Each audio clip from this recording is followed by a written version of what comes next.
capítulo 4, versículo 1, João recebe a visão. Até o capítulo 4, você tem a parte histórica do Apocalipse.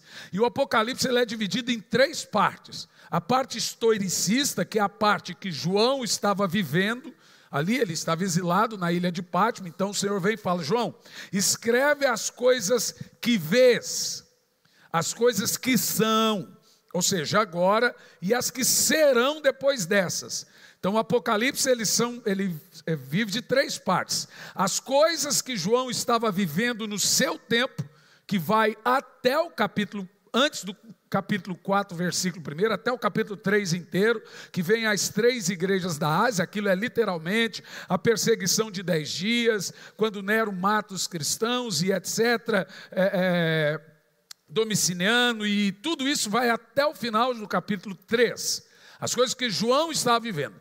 Mas depois, no capítulo 4, o Senhor vem dizer assim: agora escreve as coisas que vês, o que João estava vendo. E aqui no capítulo 4 ele vai falar das coisas que ele vê. E a partir do capítulo 5, o texto diz: e as coisas que serão lá no futuro. Então veja, essas são as 3 partes do Apocalipse. No capítulo 4 ele diz: depois disso olhei e eis uma porta aberta no céu. Há uma linha teológica aí que diz que ninguém vai para o céu. Mas eu só vi uma porta aberta no céu. Nós vamos para onde então? Quando a coisa começa a ficar salgada, João vê uma porta aberta para a igreja no céu. Então, João capítulo 14, versículo 1 diz: não se turbe os vossos corações, credes em Deus, credes também em mim. Na casa de meu pai há muitas moradas, se não fosse assim eu vou-lo teria dito, pois vou para o Pai preparar-vos lugar, e quando eu for, voltarei, vos levarei para mim mesmo, para que onde eu estiver, vós estejais também. Então, a nossa esperança está no céu. Se você vai morar no céu para sempre, não. Nós vamos ficar lá durante 7 anos e voltaremos com Jesus para estabelecer o reino dele de equidade e justiça. Mas nós vamos para o céu. Que coisa linda. Vamos para o céu. Eu quero levar alguns comigo. Quem quer ir para o céu aí? Quem ficará feliz quando Jesus voltar? Eu não. Eu vou subir feliz. Então João vê a porta aberta no céu e ouvi como se fosse uma trombeta falando.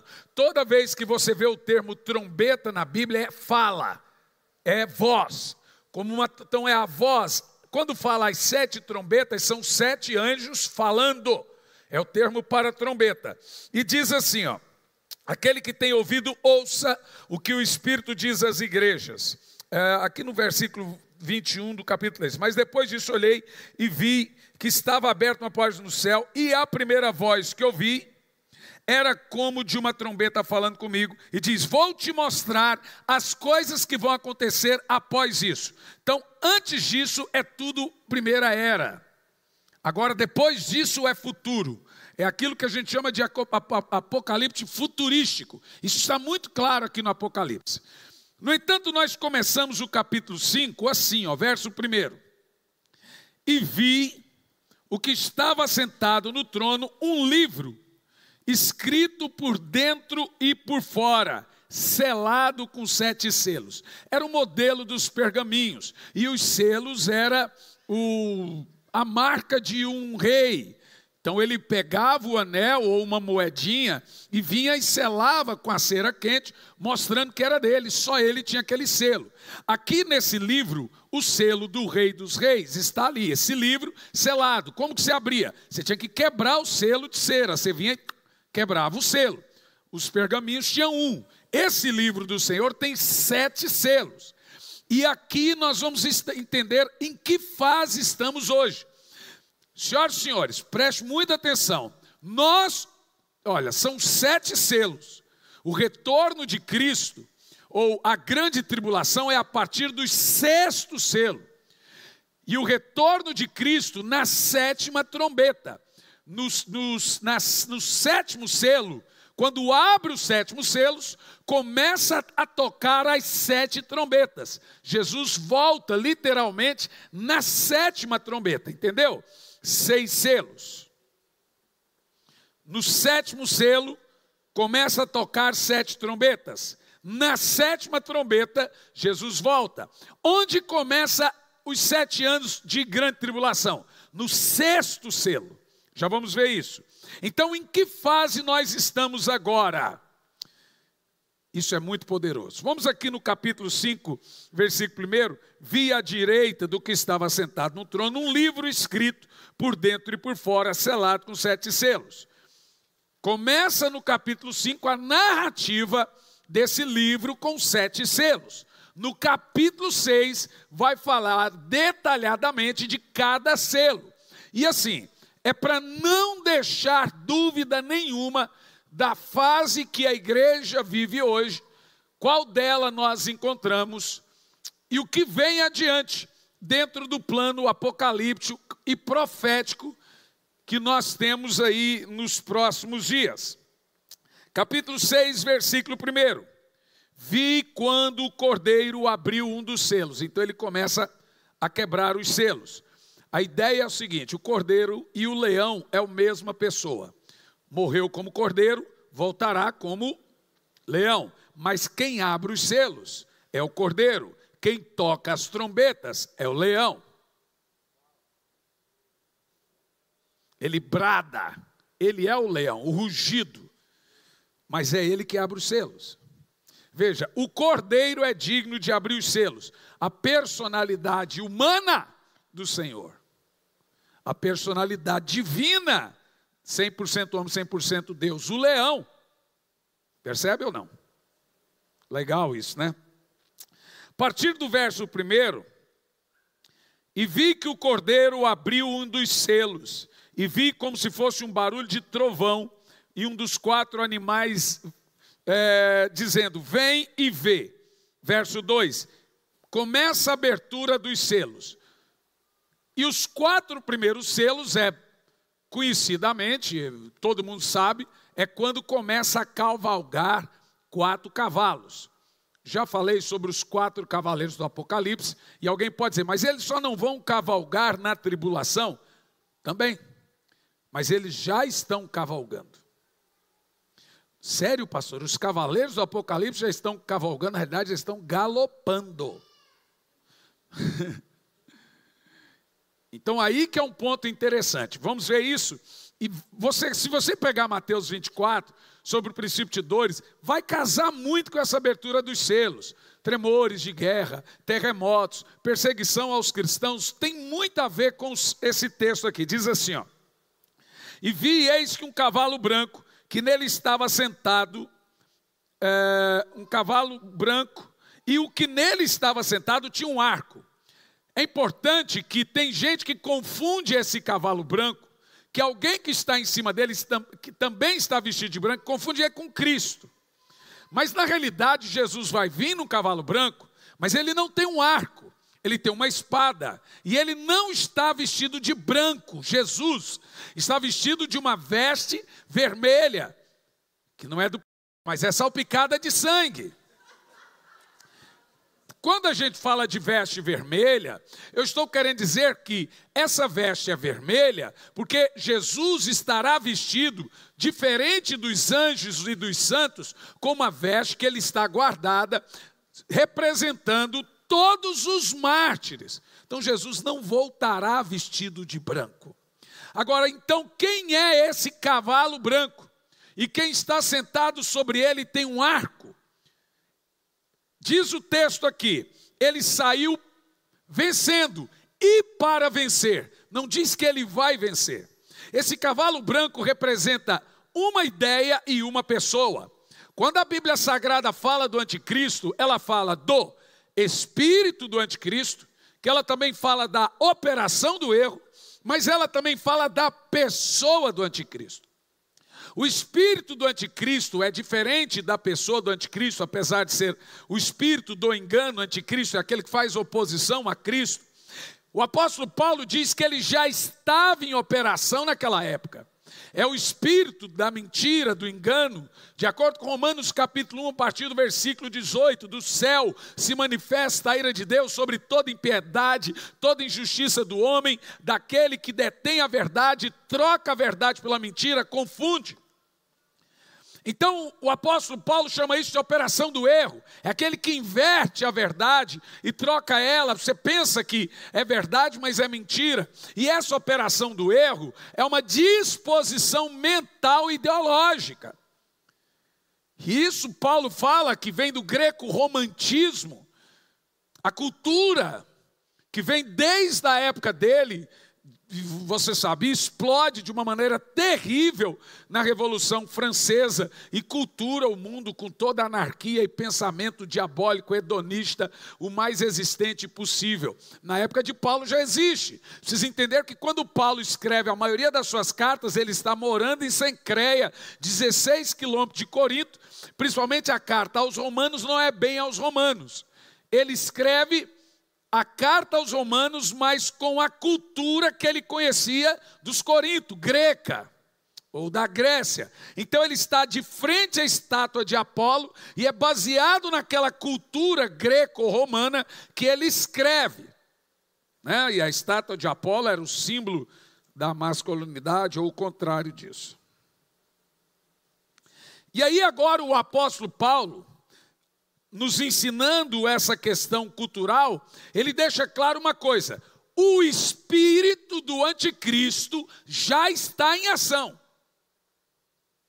Vamos ver esse texto, 2 de Paulo aos Tessalonicenses, no capítulo 2, a partir do versículo 6 ao 11, você vai entender o que faz, o porquê que a pessoa, o homem anticristo ainda não veio.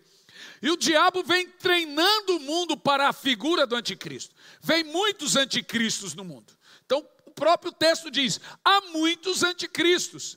Mas a figura, o homem anticristo, a pessoa anticristo que vem com toda a eficácia de Satanás, está reservado para os 7 anos de tribulação. E diz assim, agora vocês sabem o que detém. Detém a pessoa.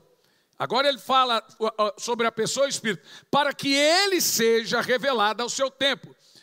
Então, sufixo masculino, pronome pessoal, está falando de alguém, de uma pessoa, não de um pensamento. No entanto, ele continua, a verdade é que agora temos a diferença da ideia, que é o mistério da iniquidade, para a pessoa. A pessoa no verso anterior, vamos lá. E agora vocês sabem o que está olha lá, artigo definido, sufixo masculino, pronome pessoal, deixando claro que não é uma ideia ou um espírito. Aqui está falando de uma pessoa. Para que ele, pessoal, a pessoa, próximo verso, sai a pessoa, agora ele vai falar da ideia, do que ele vai promover. A verdade é que o espírito da iniquidade, operação do erro, o ministério da iniquidade já opera. Viu? A pessoa ainda não existia e nem tinha vindo, e vai ser reservado agora para o final, ser revelado, mas já na época de Paulo, já tinha o espírito do anticristo, que foi esse espírito que matou Jesus. E ele diz assim, mas resta que seja afastado aquele, agora é outra pessoa, que detém a pessoa do anticristo. Olha que interessante, o espírito do anticristo já existia, que é o espírito da mentira. E só tem uma coisa no mundo que faz oposição ao espírito da mentira, o espírito da verdade, que é o Espírito Santo. João capítulo 16, versículo 9. João capítulo 14, versículo 16 e 17. Fala que o Espírito Santo é o espírito da verdade. E esse espírito da verdade está na igreja. Então, a igreja está na terra, o Espírito Santo está na terra, e é ele que detém a revelação do anticristo. Voltando ao texto anterior, sabendo que a pessoa do anticristo ainda não foi revelado, porque o Espírito Santo está na terra, mas ele será tirado. Veja, ele ainda não está na terra, porque ele detém a pessoa do anticristo. Enquanto o Espírito Santo estiver na terra, o homem anticristo, o espírito maligno, com toda a eficácia do diabo, não será revelado. No entanto, continua. Então, quando o Espírito Santo for tirado, será revelado o homem, o perverso, a quem Jesus matará. Ele não vai matar a ideia, porque a linha teológica é que não tem a pessoa do anticristo, está falando só do Espírito. Não, ele vai matar a pessoa. Quando o Espírito Santo for tirado, ele é tirado porque a igreja é tirada. O Espírito Santo não mora em parede, ele não mora em cachorro, em bicho, ele mora no crente. Se o crente é tirado, ele é tirado. Ele sai junto com a igreja. Na realidade, é ele que arrebata a igreja. Ok? Você entendeu isso, essa parte. Voltando para o livro do Apocalipse, esse cavalo branco com arco não é Jesus e nem a pregação do Evangelho. Esse representa, em primeiro plano, o espírito do anticristo. E o espírito do anticristo vem antes da figura, a pessoa do anticristo. Por isso que ele saiu vencendo. O mundo jaz no maligno, culturalmente diabólico. Mas, e para vencer, como a pessoa do anticristo. Então o cavalo branco já está cavalgando como espírito do anticristo. E não está cavalgando como a figura, a pessoa do anticristo. Vocês compreendem o que eu estou falando? A operação dele, os planos dele, a ideia dele, a cultura dele já está no mundo. Então nós já temos o cavalgar do espírito do anticristo. Está muito claro para os irmãos. Esse é o cavalo branco do Apocalipse. Perceba que a abertura do primeiro selo é o espírito do anticristo, a cultura hedonista, satanista, diabólica, greco-romanista, tudo que faz oposição aos valores bíblicos, cristãos, judaicos, de toda a moral do mundo. Isso é a cultura e o cavalgar do cavalo branco, que terá toda a sua eficácia na pessoa do anticristo nos 7 anos de tribulação. A abertura do primeiro selo, então, é o cavalo branco. Então, nós já temos esse cavalgar, ok, gente? O mundo jaz no maligno, a cultura do mundo é completamente absurda. Está muito... Cada vez que... Veja, ao decorrer que os anos vão passando, as coisas vão ficando mais claras. Você não tem como saber qual lado agora, fica fácil. No entanto, temos a abertura do segundo selo. E havendo aberto o segundo selo, gente, ponderem todos os sinais dos cavalgares, ou do cavalgar dos cavalos. E ponderem com Mateus 24. Ponderem com o que Jesus fala sobre o princípio de dores. E vamos analisar em que fase nós estamos. E vi, aberto o segundo selo, ouvi o segundo animal dizendo, vem e vê. E ali saiu outro cavalo, um vermelho. E o que nele se assentava, foi-lhe dado o poder para tirar a paz da terra, e que matasse uns aos outros. E uma espada. A espada representa a guerra, está claro para nós. Então veja bem, nós tivemos 2 guerras mundiais, estamos na iminência de uma outra. Nós estamos vivendo um terror. Veja, o mundo nunca teve paz, inclusive aquela parte ali da União Europeia. E a União Europeia é marcada com sangue desde quando saquearam o imperador dentro do Senado, Júlio César. Os próprios senadores esfaquearam. Então aquilo ali foi banhado com sangue. Então é um imperador romano assassinado atrás do outro, Calígula e Júlio César. E gente, aquilo não tem paz. Aquilo é sangue do início ao fim. Se odeiam, um país odeia o outro, é uma coisa terrível. Isso é histórico. Isso é edêmico. Nós precisamos entender que esse cavalo vermelho, que é o que produz guerras, Jesus não disse isso lá, que iriam ter guerras e rumores, guerras, Mateus 24. Como nós podemos dizer que o cavalo vermelho vai cavalgar só na tribulação? Vai, ali vai ser, ou seja, multiplicado o que vemos hoje, é evidente, mas ele já está cavalgando. É esse cavalo vermelho que tira a paz do mundo e promove guerras. Que fase nós estamos hoje? Quarto, e saiu outro cavalo, né? Esse é o segundo, né? Verso 5. E havendo aberto o terceiro selo, ouvi um terceiro animal dizendo: vem e vê. E olhei e eis um cavalo preto. Então temos o branco, que é o espírito engano do anticristo e futuramente a figura do anticristo. Temos o vermelho, que é o que tira a paz e promove guerras e destruição no mundo. E agora temos o cavalo, verso 5, o cavalo preto. O que o cavalo preto representa? Diz assim: o cavalo preto, o que estava sentado sobre ele tinha uma balança na mão. E continua: e ouvi uma voz do meio dos quatro animais dizendo: uma medida de trigo para 10 denários. Isso aqui é a figura da época medieval, das pessoas quando estavam com fome, pegar só um pouquinho, toma um pouquinho para você. Foi o que José fez nos 7 anos de fome. Então aqui, ó, só uma medida de trigo é um punhadinho. Com isso você faz o seu pão do dia. Ou seja, é um período de fome, desabastecimento, escassez de alimento, miséria. Então o cavalo preto, ele traz o que na terra? Crises, desabastecimento e miséria. Nós já tivemos muitas recessões. Na época mesmo de Napoleão, a Europa só comia batata. Mas elas serão intensificadas à medida que se aproxima o retorno de Cristo. O desabastecimento, a pobreza e a miséria vai aumentar.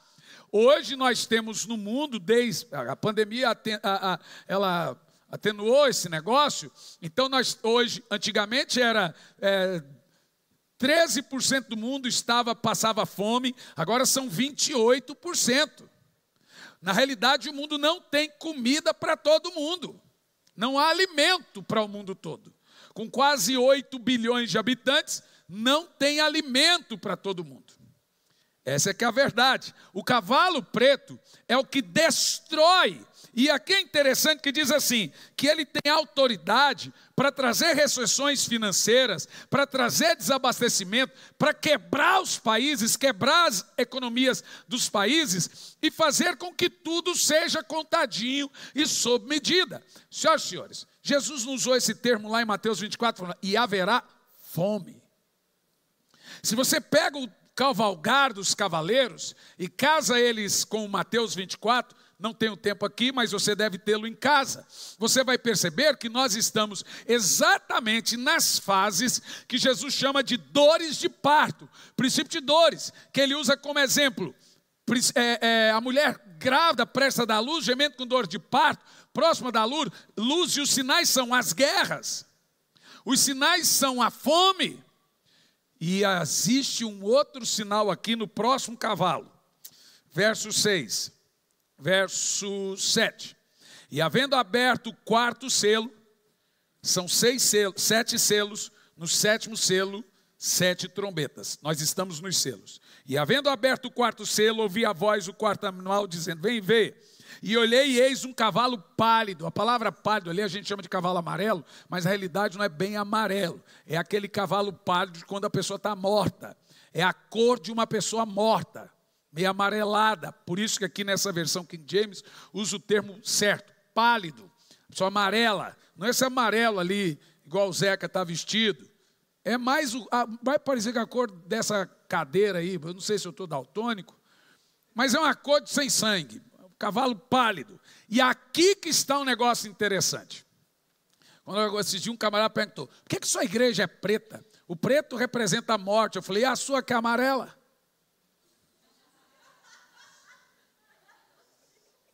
Não, mas eu pinto de branco. O anticristo vem montado num cavalo branco, vestido de branco. Não, mas de vermelho. Pois também.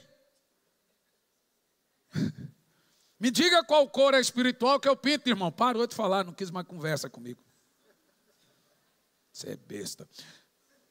E assim disse, ó, esse cavalo pálido, ele, olha que coisa interessante, eis um cavalo pálido, e o nome dele estava sentado, se chama Morte. O que esse cavalo traz? Poderia ser o vermelho também. O vermelho também traz morte, mas ele é diferente. Você vai entender que coisa assustadora. E diz assim, ó: o inferno o seguia, e foi-lhe dado o poder sobre a quarta parte da terra para matar com espada, com fome, e com morte e com animais. E aqui também está o termo pestes. Que coisa.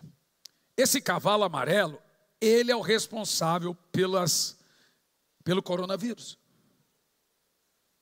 pela peste negra. Ele é o responsável pelas bactérias, pela proliferação de doenças que não entendemos, doenças inexplicáveis. Ele tem o poder de trazer sobre a face da terra todo tipo de doença, e ele é o rei da morte. Ele é tão rei da morte que o inferno segue ele. É com o cavalo amarelo que vem as pandemias, que vem a morte por fome, inanição. É o cavalo amarelo cavalgando que traz todo tipo de morte por todo tipo que imaginamos. Aonde você vê uma guerra, tem um cavalgar do cavalo amarelo, do vermelho. Onde você vê uma recessão, tem um cavalgar do cavalo preto. Onde você vê uma peste, uma pandemia, você tem o cavalgar do cavalo amarelo. É evidente que durante os 7 anos eles estarão numa manifestação muito mais evidente, que é o acúmulo de tudo isso que vivemos apenas em 7 anos. Agora, o que eu quero mostrar para você é em que fase nós estamos. Porque até o cavalo pálido, nós já falamos dos 4 cavaleiros, dá para você perceber que eles já estão cavalgando. Nós já temos terremotos, nós já temos guerras, nós já temos pestes, nós já temos tudo fome e a morte e falta de paz. Nós já temos o cavalgar dos 4 cavaleiros. Então, com certeza, meus irmãos, ao meu ver, se você concorda diferente, joga fora. Mas quando eu pego a parte apocalíptica do Sermão do Monte de Jesus em Mateus 24, Daniel 8, 9, 10 e 11, quando eu pego as cartas de Paulo, os termos apocalípticos de 1ª e 2ª Tessalonicenses, mas também as cartas de Pedro apocalípticas, para mim não resta dúvida que nós temos pelo menos 5 selos abertos, de 7.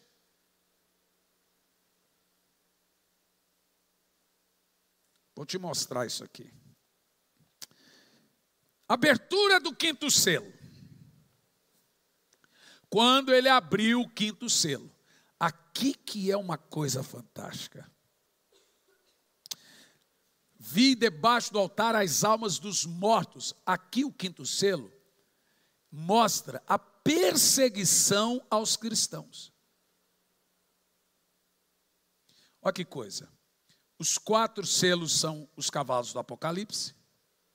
O 5º é uma perseguição. Mas quando vem a perseguição e depois de quê? Vejamos isso aqui. Eu tinha que fazer uma anotação. Nem tudo a gente consegue ter de cabeça. Então, algumas a gente anota.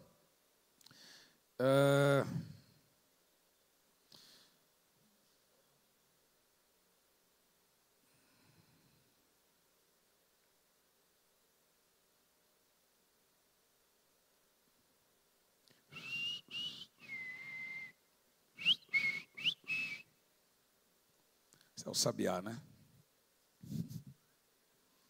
O sabiá cantando no Jequitibá. Atos capítulo 5, versículo 12, no verso 12, eu quero te mostrar uma sequência aqui do 5º selo. Que coisa interessante. Em Atos 5, 12, nós temos um subtítulo do texto: os apóstolos fazem milagres. Muitos sinais e maravilhas realizavam entre os povos pelas mãos dos apóstolos. E todos os que creram costumavam reunir-se em comunhão junto ao pórtico. O que nós temos aqui? A sequência de um poderoso avivamento que foi Atos 2. Alright? Ou seja, até o capítulo 5, você tem só... Qual é a fase? 20 e poucos anos. Entre o tempo de Atos 2, o derramar do Espírito, a prisão de Paulo, nós temos aí quase 50 anos. Então Paulo já foi preso idoso. Entre o tempo de Atos 2, do derramar do Espírito Santo, ao início e ao auge da perseguição, e aqui nós vamos para o versículo 17. Olha lá, verso 17. Então o sumo sacerdote e todos seus correligionários, membros do partido saduceus, foram tomados de grande inveja. O que nós temos aqui? No verso 12, os apóstolos fazem muitos milagres. Verso 17, a prisão dos apóstolos. Qual a sequência que nós temos aqui? Atos 2, avivamento. Pentecoste, o poder do Espírito Santo. E eles vão por todo mundo agora e começam a pregar. Desde Jerusalém, Judeia, Samaria e aos confins do mundo. Ninguém segura esse povo. As multidões o seguem. O apóstolo Paulo por várias vezes tentou ir para Roma e não conseguiu. O Espírito Santo dizia, não é hora de entrar na Bitínia. Não é hora de entrar na Panfilha. Não é hora de ir para Roma. Ele tentou. Porque não era a hora dele morrer. Mas quando chegou a hora, ele foi preso em Jerusalém, ele pediu, quero ser julgado em Roma. Aí o imperador, o governador de Jerusalém falou, você é louco? Eu ia te soltar aqui, mas lá em Roma você vai perder a cabeça. Ele falou, essa é a ideia. Por favor, fecha as portas, que eu não estou afim de dançar carnaval. Ah, mas que tem uma pequena ali. Agora, olha que coisa interessante. Não era a hora de Paulo morrer. Era a hora do avanço do evangelho. Quando chegou a hora, aí ele entrou no barco e foi para Roma. Porque agora Paulo não queria só morrer. Ele tinha que ganhar Roma. E como ele faz isso? Preso. O avivamento foi tão grande dentro do Império Romano. O Império Romano tinha mais de 1 milhão de habitantes. Olha que coisa. Foi tão poderoso que dos 14 bairros, 11 eram cristãos. Se você pegar proporcionalmente, eu fiz essa proporcionalidade, fui fazer os cálculos, nós estamos falando de 78% da cidade convertida. Paulo era um cara tão louco, que tentaram tirar ele da cadeia. Uma pessoa não entende, vamos tirar Paulo da cadeia. Então Lucas estava na casa de Priscila e Áquila, e foi tentar libertar Paulo, falou, vocês estão loucos? Minha hora agora é de ganhar os presos. Voltem para casa. Só pretorianos, que são soldados de elite, ele ganhou 14 mil. E o homem preso.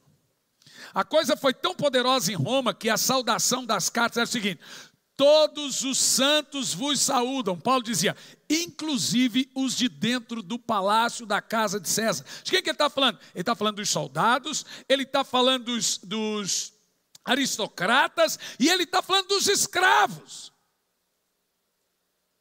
Então aquele momento era o momento de salvar todos. A coisa foi tão tremenda que tinha crentes que se vendia como escravo para poder ganhar os escravos. Você está doido ou não? Qual é o meu tempo agora? É momento de me vender como escravo. Diz a Bíblia que eles recusavam ser livres. Por quê? Cada um tinha uma missão. Você, o chamado é para cadeia, então vai preso. Seu chamado é de escravo, então vire escravo. Seu chamado é de soldado romano, então vire um. Que coisa. Quando eu falo sobre isso, como a igreja é perseguida, e aonde entra o avivamento nessa fase, eu me lembro do avivamento morável. Em 1400, início de 1400, Deus levantou um moço chamado John Hus. E John Hus é um pré-reformador que começou a pregar o que é hoje República Tcheca, antiga Praga, hoje é Praga também. O que é hoje República Tcheca ali. Ele começou a pregar sobre arrependimento e santidade e veio um avivamento sobrenatural. Savonarola em Florença. Só que John Hus começou a pregar contra a luxúria e ele partiu para um lado que foi perigoso na época, que é contra o clericalismo. Porque quando você prega o sacerdócio universal do crente, que ele tem acesso a Deus, que ele não precisa de ninguém para chegar até Deus, você está pregando contra papado. Aí você vai morrer mesmo. E agora John Hus começou a pregar. O que acontece? O Papa queima ele. Esse homem recebe um apelido de pequeno ganso, porque ele profetiza. Lutero, como também Savonarola profetiza, também foi queimado em Florença. E John Hus diz, hoje vocês queimam esse pequeno ganso, mas daqui 100 anos vai vir um enorme cisne, que vocês não vão conseguir queimar. Aí ele profetiza Martim Lutero. 100 anos depois, vem Martim Lutero. O problema é que todos os que ganharam, foram salvos, se arrependeram e receberam a palavra através de John Hus, se tornaram russitas e começaram a ser perseguidos. Através de John Hus vem um movimento chamado pietista, não é petista, é pietista. Pietistas é a turma de irmãos devotos à santidade, à vida de oração, a vida de fervor espiritual que a Igreja Católica era contra. E essa turma, onde se juntavam, eram perseguidos. E eles se tornaram milenários, centenários, né? Porque são os russitas, aonde iam eram perseguidos.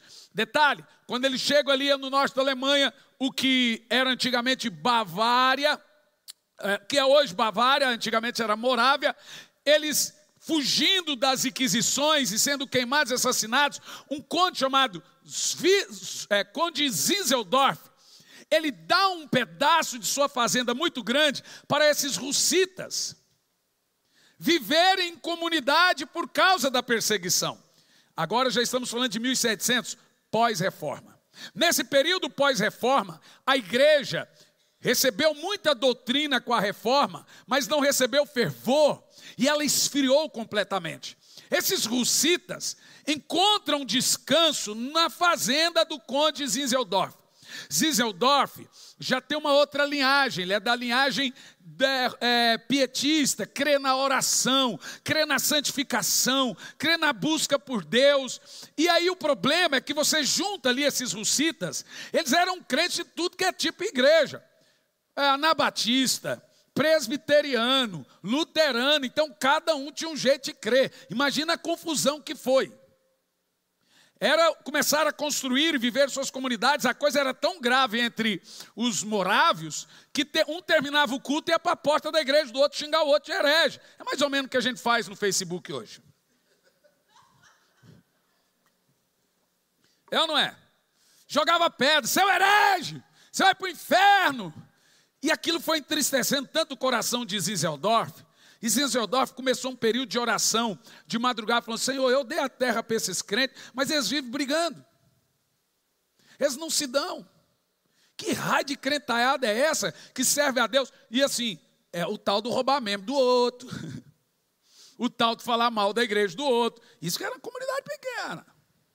Só que um dia Deus deu uma direção para Zinzeldorf. A terra é sua? Faz esse povo assinar um tratado que para viver na sua terra não pode fazer isso, aquilo outro, senão sai fora. Só que o povo não queria ir embora, porque senão eles seriam mortos. Eles eram protegidos do conde. O conde chegou um dia e falou assim, é o seguinte, para viver na minha terra, se falar mal do outro crente, vai ser mandado embora. Se não sei o que, e fez todo mundo assinar uma carta. De que? Iriam conviver em unidade, e que todo dia iriam orar juntos, e ler a Bíblia juntos. Senão não podia ficar na fazenda dele. Bom, eles não tinham alternativa. Aceitaram. Ali começou, através do conde Zinzeldorf, ele montou uma torre, a primeira torre, 24/7, oração 24 horas, por 7 dias na semana. A ideia era que eles orassem um pouco, eles foram obrigados, no início eram obrigados, mas aquilo desencadeou, gente, o maior avivamento da história, e até os morávios nunca tinha existido missões. Eu falo missões transcultural, entrar no outro país, pegar a cultura do outro país, ganhar Jesus em outro país, isso nunca existiu. Os morávios são chamados pais das missões modernas transculturais, que passaram a estudar culturas, porque eles começaram com 3 coisas. Qual foi o segredo do avivamento de Atos? Qual foi o segredo do avivamento dos morávios? 3, basicamente, coisitas. Primeiro, se uniram. Não há avivamento sem unidade. Você quer ver um lugar onde o Espírito Santo entristece? É quando tem confusão. Atos dos Apóstolos era o coração e a mente de todos. Antes deles começarem a orar, eles se uniram para orar.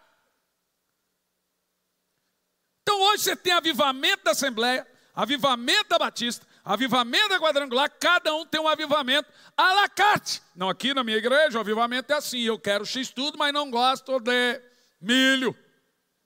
Não gosto de ovo. Eu quero um avivamento do meu jeito. É porque na minha denominação eu não creio dessa forma. Não vai vir avivamento. Enquanto nós não colocarmos de lado as diferenças, em primeiro lugar, teológicas.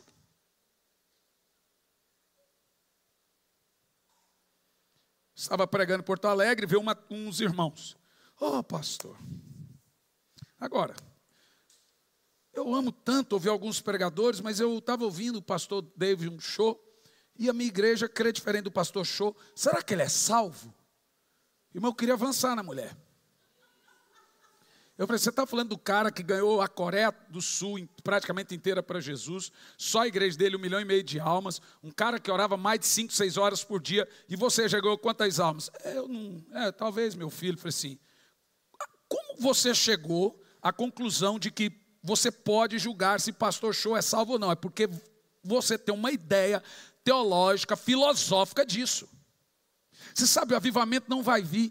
Uma pessoa quando se converte, ela não quer saber se você é calvinista, arminiano, taxista, se você é o que lá, sei lá, se você crê que Jesus vem antes, depois, no meio. Ela quer saber da cruz. Sabe, uma das coisas que o diabo pegou e jogou a igreja no meio da confusão e que virou Babilônia, uma é política. Ninguém se acerta mais. A outra é a teologia. Porque a teologia, ela só é bênção quando ela é regada de fervor. Senão é puro ego. Avivamento é teologia pegando fogo. O conhecimento, ele só será bênção para você se ele é acompanhado de uma vida piedosa de oração. Senão é puro ego. E a pessoa tem gente, só tem uma verdade no mundo. Existe a verdade e a sua opinião. Mas enquanto nós ficarmos, porque a sua igreja, porque isso, porque aquilo outro, e fazendo um videozinho para mostrar que o outro tem a verdade, você não vai vir avivamento. Não existe avivamento sem que a igreja seja unida. Na Colômbia, em Cali especificamente, as igrejas eram uma briga terrível, e o narcotráfico fuzilava pastores toda semana. Quando as igrejas se uniram e colocaram de lado as diferenças e brigas, o fogo veio.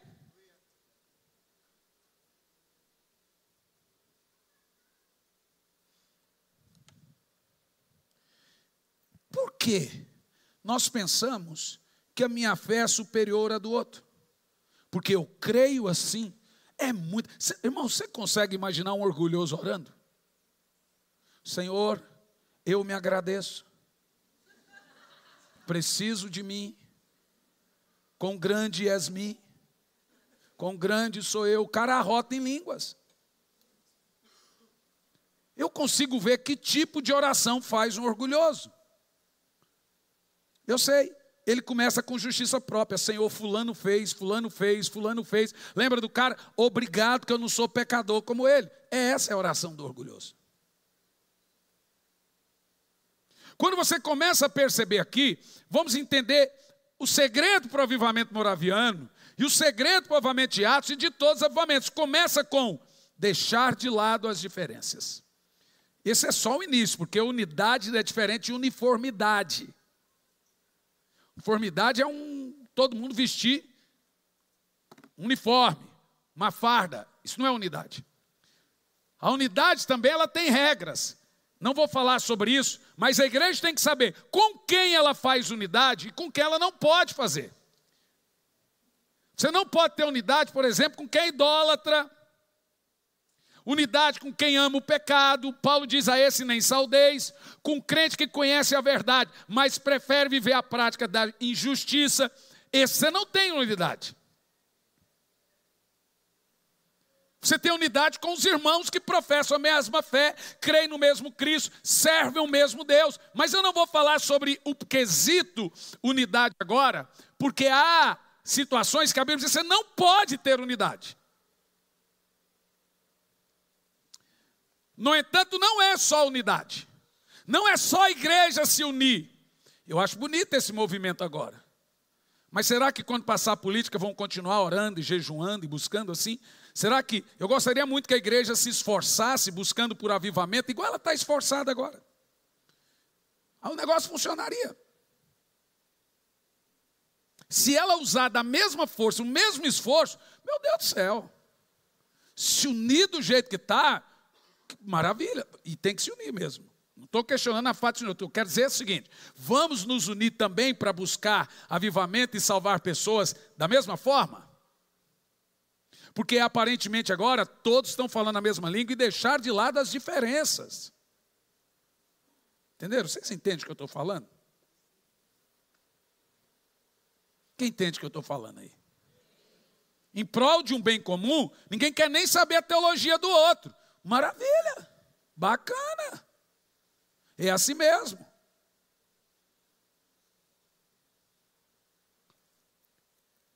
Agora, a segunda coisa que aconteceu no avivamento morável, era para ser uma coisa obrigatória, mas eles se reuniam para orar. Gente, foi 100 anos. 100 anos de 24 horas de oração. De onde John Wesley se converte? Vou te explicar, porque a terceira coisa, quando o povo se une, eles oram, e quando oram, vai ter uma terceira coisa que nós lemos aqui. A primeira fase do avivamento é o derramar do Espírito Santo. E agora esse povo orando tem uma outra e a mais radical de todas as fases, que aconteceu em Atos. Eles foram, obedeceram o ID, porque eles estão tão apaixonados pelas experiências que eles têm, que foi ali com os morávios em 1700, que eles começam a orar em línguas, profetizar. Nós temos muito relatos deles tendo visões de Jesus, tendo revelações, profetizando, e etc, e etc. E aí acontece um negócio tremendo. No final das contas, eles começam a se vender como escravos, igualzinho à Bíblia. Gente, é chocante. E agora John Wesley está dentro de um barco, desanimado, vindo da Geórgia, missionário na Geórgia, diácono da igreja anglicana, não ganhou uma alma, e o barco começa a afundar. Ele estava vindo como missionário, e um grupo de morávios estava indo como escravos. Eles se vendiam como escravos. E agora o barco começa a afundar. E enquanto o barco vai afundando, John Wesley fica com medo de morrer. E medo, era crente. Mas ele olha e vê uns irmãos orando em língua e cantando. Nesse dia ele percebe que ele não era crente. Quem tem medo de morrer não é crente. John Wesley entra em crise e chega lá: escuta, vocês não estão com medo de morrer? Ele falou: o quê? A gente se vendeu como escravo e tem medo de morrer? John Wesley entra numa crise tão grande que quando ele chega na Inglaterra, ele vai visitar a cidade lá dos morávios, ele vai visitar aquele interior da Alemanha, e ali ele recebe o fogo de Deus, e depois desemboca isso na Inglaterra e varre pelo mundo. Por quê? Porque um dia, ali começou tudo. Nós estamos aqui porque um dia um grupo de irmãos abandonaram a indiferença, abandonaram as intriguinhas e começaram a orar, e depois eles começaram a ir pregar o evangelho e fazer missões. Ao nível mais radical, pais venderam os filhos maiores de 18 anos como escravos. Nós estamos aqui, dali nasceu as missões, não existia. Você já imaginou Se esse povo não tivesse se vendido para os barcos negreiros, que o Brasil na época era exportador de barcos negreiros, você sabe a história. Então eles começaram a ir para as Américas, a ir para onde puderam ir como escravos. Qual era o intuito? Pregar, senhoras e senhores.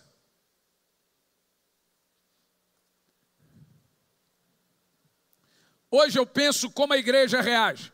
Vou falar pela minha amada esposa. Então agora, não vou falar qual país, vocês sabem qual, mas agora está sendo gravado. Que eu fui ameaçado de morte. Não aparece aqui, mataram 2 lá, jogaram o corpo no lixão, mandaram foto, não aparece que você morre. Então veja, quando eu falei, minha esposa falou, credo amor, eu falei, é assim que a gente trata morrer por Cristo? Credo. Credo, pastor. Eu falei, irmão, deixa eu falar uma coisa, eu estou pronto. Eu não tenho medo. Na realidade eu até quero. E quando chegar o dia eu vou falar, Senhor, demorou muito. Se isso chegar, chegou, eu fui preparado para esse dia. E agora sabe como os crentes hoje lidam com esse fato? Ui, pastor, Deus o livre, é assim. Você sabe que dali que surgiu a frase que todo mundo repete, canta ela, porque quando John Wesley perguntou para eles, como vocês se vendem como escravos? Eles falam assim, para que o cordeiro receba a recompensa do seu sacrifício.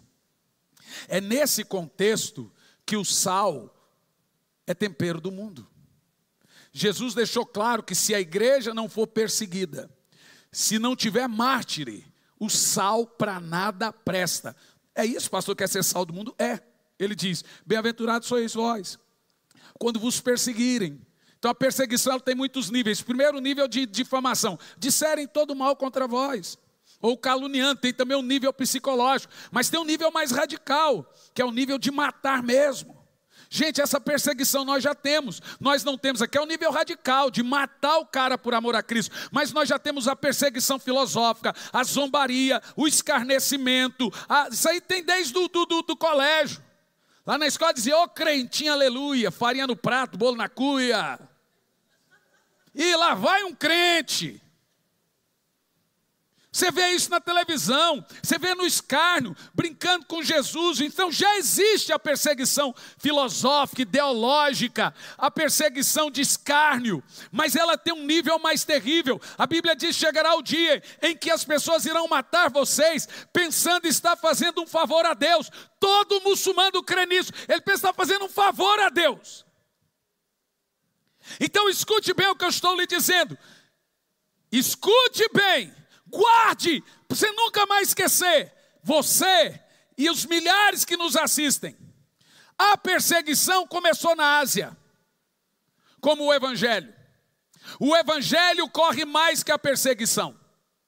Ele chega antes, depois dele a perseguição. O Evangelho começou na Ásia e correu.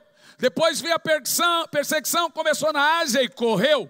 O Evangelho veio para a Europa e correu. Agora a perseguição ideológica chegou na Europa e correu. Agora o Evangelho veio para as Américas e está correndo. A próxima agora é a perseguição. Olhe para mim, há 2 meses atrás, queimaram igrejas no Chile, aqui do lado. Não tem um país nas Américas que hoje não tenha um tipo de perseguição. O Brasil é o último bastião da liberdade e, entre aspas, que não há mais liberdade. Por exemplo, se você pega a Ásia, então a Ásia você tem Coreia do Sul, você tem, Coreia é liberdade religiosa, mas Coreia do Sul é o número 1 hoje em perseguição. Você tem 400 mil cristãos presos, você tem 80 mil presos em gaiola. Você sabe como é que um cristão cultua na Coreia do Norte? Vou te contar. Nas florestas, escondidos, sem nenhuma luz, em toda a penumbra. Por quê? Para que ninguém veja a face de ninguém, para correr o risco de um desistir lá e trair. Então eles não podem se conhecer para ninguém entregar ninguém. Então há uma história da Coreia do Norte, e vocês sabem, nós temos uma agência missionária, nós trabalhamos com missões a vida toda. Você tem um pastor que é missionário. São 70 e poucos países. Hoje estava vindo de Porto Alegre. Do meu lado o rapaz, você sabe, tem gente que gosta de puxar assunto. E eu com sono e o cara puxando assunto. E ele falou assim, rapaz, eu estou viajando. Você está vindo de onde? Eu falei, bom, como você veio de Porto Alegre. Ele disse assim, pois é, rapaz, é que para mim, o meu trabalho, eu lido com todo o Rio Grande do Sul. Todo o Rio Grande do Sul está debaixo da minha responsabilidade, do meu trabalho. Então, minha função na empresa é todo o estado. Falou, e você? Falei, como que eu vou te explicar isso? A sua é o estado do Rio Grande? E o seu patrão? Falei, o meu também, ele me dá muita coisa para fazer. E o seu é qual estado? Falei, olha, é estranho eu te explicar, porque o meu patrão não me deu um estado. Então você vai para onde? Falei, olha, já são 70 países. Ele falou, como tudo isso? Falei, rapaz, não dá para te explicar, deixa isso para lá. Estou te falando. Eu durmo num país e acordo em outro. Ué, você vê o Luciano Subirá, estava ontem na Itália, hoje de manhã está em Portugal. Tem gente que não entende esse negócio, não dá para você sair explicando. Só sei dizer para você que é mais ou menos assim. Minha família está dentro do carro, indo para São Paulo para passar uma semana comigo enquanto prego. É assim. Senão você não vê a família. E tem gente que pensa que isso é passeio. Vamos passear comigo, você não aguenta uma semana. Tem uns aqui que começou e desistiu. Aí, ó. Olha, ó. Não aguentou o tranco. Hoje você fala, morre o papagaio, o periquito. Ah, pastor, veja bem, esse aqui, o Zega, tem uns aí, ó. Estou brincando, brincadeira, Claudinho. Sempre estão dispostos a servir. Mas tem hora que o meu filho perde arrego com 19 anos. Ah, pai, eu queria ficar em casa. Então deixa eu te falar uma coisa. O evangelho corre. Ele tem uma velocidade mais rápida, mas a perseguição vem atrás. Como nós lemos o texto. Por causa de ciúmes, inveja e o espírito do anticristo. Então olhe bem para mim. Qual fase nós estamos agora? Avivamento. Por que o avivamento é necessário? Eu te explico. Porque se não tivesse o avivamento de Atos 2, eles não suportariam a perseguição 20 anos depois. Eles apostatariam. O Espírito Santo os enche e mantém você de pé quando vem a perseguição. É por isso que eu estou pregando. Se o avivamento não vier, ninguém ficará de pé. Nós precisamos nos encher do Espírito urgente, antes que comece uma terrível... Gente, olha para mim. Todos os sérios pastores do mundo estão prevendo, todos os sociólogos, uma terrível perseguição em 10, 15, 20 anos. Agora no Ocidente, porque no Oriente e Ásia ela já existe. E de morte, de matar. Então você já vê hoje a raiva. Aqui em Curitiba o camarada invadiu a igreja. Hoje é de forma ideológica. Cassaram o mandato dele. O STF devolveu. Vocês sabem da história ou não? Isso é o quê? Pandemia. Foi um ensaio. Ensaio.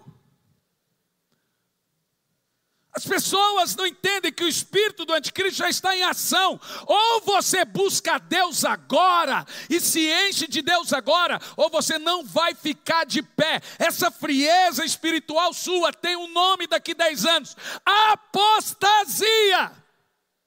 Quando Jesus diz, aquele que perseverar até o fim será salvo, é aquele que aguentar a perseguição, que aguentar a pressão psicológica, que não negar a sua fé. Quando a Bíblia diz que os covardes não entram no reino de Deus, é o covarde que nega ele mediante a perseguição. Covarde!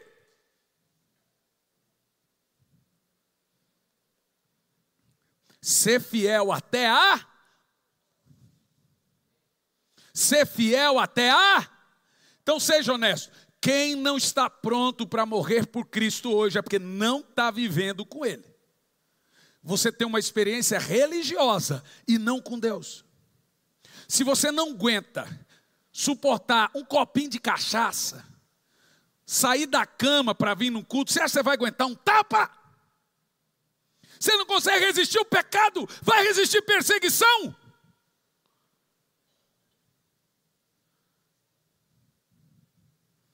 Por isso que nós precisamos de um novo Pentecoste. Porque aqueles que estiverem com fervor, nem o calor do fogo calou a boca deles. Precisamos do fogo do Espírito Santo. Senão não ficaremos de pé. Então, em que fase nós estamos hoje? Pré, grande, extra, mega, ultra perseguição. Para que serve o avivamento? O avivamento é para você suportar. Eu não sei o que virá daqui 20 anos. Não é a minha mensagem. Como eu disse para o meu filho que estava pregando, falei, Jean, pregue avivamento, porque é a mensagem que Deus nos deu. E depois disso, falei, não sei quem que ele vai levantar para falar sobre isso. A minha mensagem é de esperança, porque avivamento é de esperança. O Senhor vai te encher, seus filhos serão salvos, seus filhos serão profetas. Essa é a minha mensagem. Mas eu sei o que vem depois. Mas não é a minha mensagem. Mas você tem alguma dúvida que o avivamento precede perseguição? E você tem alguma dúvida que a igreja é arrebatada no meio do calor da perseguição? Pastor, e a tribulação? Aí é depois. Então, por favor, acha para mim, eu acho que é Marcos capítulo 9. Marcos capítulo 9. Deixa claro da perseguição moral.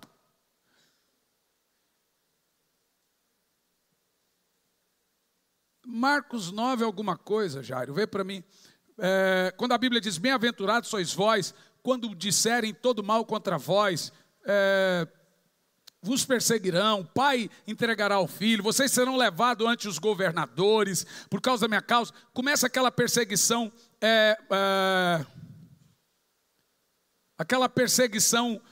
psicológica. O irmão Yun, pastor na China, veio ao Brasil, e esse homem estava tão cheio de Deus, foi pregar aqui na Batista Shalom, do pastor Dilon Vergara. Ele falou, eu sei que vocês aqui no Brasil estão orando para a perseguição na China, acabar, na Coreia do Norte, acabar. Parem de orar, nós estamos orando para vocês serem perseguidos. O povo falou, por quê? Porque a perseguição depura, ela separa. Bode de ovelha só fica de pé quem está cheio do Espírito. O resto debanda tudo. O sexto selo, põe o sexto selo, começa a tribulação. Aí começa os elementos dos céus se desfazendo, casando o que o apóstolo Pedro diz, o que Jesus fala também em Mateus 24, 30. E casa certinho com o texto. Então surgirá no céu o Filho do Homem. Mateus 24, 30. Mas é Apocalipse 6, lá na abertura do sexto selo. E o sétimo já é as 7 trombetas. Então, em que fase estaríamos hoje, dependendo dessa linha escatológica que eu estou falando? No 5º selo. E o avivamento está entre o 5º selo, que é a grande e extrema perseguição. Ele vem antes disso. Então hoje nós estamos na fase do avivamento. E vi quando abriu o 6º selo, então aconteceu um enorme terremoto. E o sol ficou escurecido. Joel 2:30 também fala disso. Então aqui nós já temos uma mudança de coisas naturais para coisas sobrenaturais. E aí casa com o texto de Mateus. Peço que você faça esse exercício em casa, que você vai entender certinho. No 7º selo, aí, ó, lua vermelha, sol escurecido, está falando de eclipse, as luas de sangue, eu já preguei sobre isso também. Mas a abertura do 7º selo. A abertura do 7º selo são as 7 trombetas. E aí começa a tribulação. Aqui no 6º selo começam os 7 anos. Nesse caso aqui, o anticristo já foi revelado, olha lá, as estrelas cairão do firmamento e etc. No verso 15, você vai entender como que é certinho. O verso, e aconteceu que os reis da terra, os príncipes, generais, ricos, poderosos, todos, enfim, escravos, buscaram esconder-se nas cavernas e rochas das montanhas. Já é a tribulação, 7 anos. O que acontece? Então passaram a gritar para as montanhas: caiam sobre nós, escondei-nos da face daquele que está sentado sobre o trono e a ira do cordeiro. O termo ira do cordeiro é o termo para os 7 anos de ira do cordeiro. Então no 6º selo, não temos dúvida, isso é unânime, que estamos dentro de 7 anos de tribulação. Se nós somos uma linha dispensacionalista, pré-tribulacionista, pré-milenista, nós cremos que a igreja não está na terra a partir desse 6º selo. Mas se a igreja já está sendo perseguida e o 5º selo está aí aberto nessa perseguição da igreja, nós estamos na fase agora de Atos 2, receber o fogo do Espírito para não apostatar mediante a grande perseguição. Buscai ao Senhor enquanto se pode achar. Olá, gente querida, que Deus te abençoe de uma maneira sobrenatural. Já tem algum tempo que nós estamos realizando a Escola Integral de Profetas. Muitas pessoas têm saído dessa Escola Integral de Profetas capacitados. Muitos têm descoberto seus dons, muitos têm saído renovados, muitos têm saído cheios de uma certeza que o Espírito Santo irá usá-lo. E agora, nos dias 12 a 15 de novembro, estaremos em Sumaré, na Estância Árvore da Vida, promovendo a Escola Integral de Profetas. O que nós teremos ali? Teremos uma manifestação sobrenatural do Espírito Santo, preparando e capacitando você para o ministério. Não só líderes, todos que quiserem participar da Escola Integral de Profetas podem participar. Serão 4 dias muito intensos, cheios do poder do Espírito Santo. Toda essa escola é preparada para você. Eu estarei ali ministrando, teremos outros ministrantes, também professores.